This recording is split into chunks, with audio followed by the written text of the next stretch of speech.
सबसे पहले मैं आपको सिखाती हूँ बेटा मैग्नीट्यूड निकालना। मान लो कोई वेक्टर है, मान लो कोई भी एग्जांपल मैं आपको दे देती हूँ कि 2i cap 3j cap minus k cap, ठीक है बेटा। ये 2 3 और इसके आगे कुछ नहीं है तो बेटा क्या माना जाएगा 1, क्या माना जाएगा 1। ये क्या है x y z की वैल्यू, मैग्नीट्यूड है उनका, ठीक है।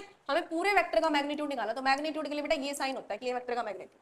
फॉर्मूला क्या होता है, अंडर दी रूट, ये x वाले a का ही कंपोनेंट है लेकिन x एक्सिस का कंपोनेंट है बेटा, ये किसका है y एक्सिस का, ये किसका है z एक्सिस का। तो रूल होता है ax का कंपोनेंट स्क्वायर, y वाले कंपोनेंट का स्क्वायर और z वाले कंपोनेंट का स्क्वायर। तो आप देख सकते हो कि यहां से देखो ये क्या है 2 का स्क्वायर 3 का स्क्वायर प्लस -1 का स्क्वायर। बेटा माइनस माइनस क्या हो जाएगा प्लस। कई बच्चे क्या करते हैं माइनस कर बैठते हैं, ऐसा नहीं होगा, प्लस ही होगा। 2 2 जा 4, 3 3 जा 9, 1 9 प्लस 10 4 कितनी होगी बेटा 14। तो ए का मैग्नीट्यूड कितना आ गया बेटा 14। क्या समझ आया अच्छे से इस टाइप से। अब अगर इसी वेक्टर का मुझे बोले कि यूनिट वेक्टर निकालो, क्या निकालो बेटा यूनिट वेक्टर, ठीक है। तो यूनिट वेक्टर कैसे निकालते हैं बेटा, vector divide by its magnitude. इसी वेक्टर को, ये जो वेक्टर हमने लिया है 2i cap 3j cap minus k cap, इसको डिवाइड कर देंगे इसके मैग्नीट्यूड से √14।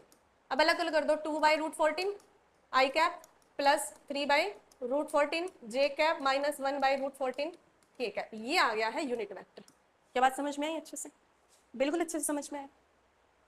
देखो देखो बेटा, क्या डॉट प्रोडक्ट और क्रॉस प्रोडक्ट पे थे ना। देखो मान लो एक वेक्टर है ए हमारा 2i cap plus j cap, ठीक है, और माइनस k कैप, ठीक है बेटा। यहाँ तक बी वेक्टर है हमारा, मान लो हमने i लिया j लिया लेकिन k नहीं लिया, ठीक है बेटा। हम इसका डॉट प्रोडक्ट निकाल रहे हैं, क्या निकाल रहे हैं, तो मैंने क्या कहा था सेम सेम वेक्टर का ही 1 होने वाला है, बाकी वो 0 हो जाएगा।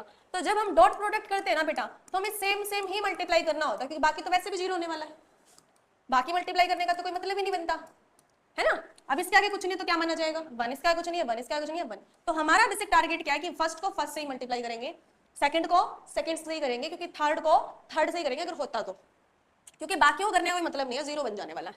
तो 2 को हम 1 से करेंगे क्योंकि i कैप 1 हो जाएगा। उसके बाद 1 को हम 1 से करेंगे क्योंकि j कैप 1 हो जाएगा, प्लस -1 मल्टीप्लाई यहाँ के नहीं है तो क्या हो जाएगा 0। तो 2 + 1 - 0, तो 2 + 1 कितना हो जाएगा 3। तो a डॉट b कितना आ गया बेटा 3। क्या समझ आया आपको अच्छे से, आया बेटा अच्छे से समझ में। हाँ, जिसकी वैल्यू नहीं है उसको 0 मानना है, वैल्यू दे रखी है i कैप j कैप दे रखा है बट आगे कुछ नहीं है तो क्या मानेंगे बेटा 1। समझ आया।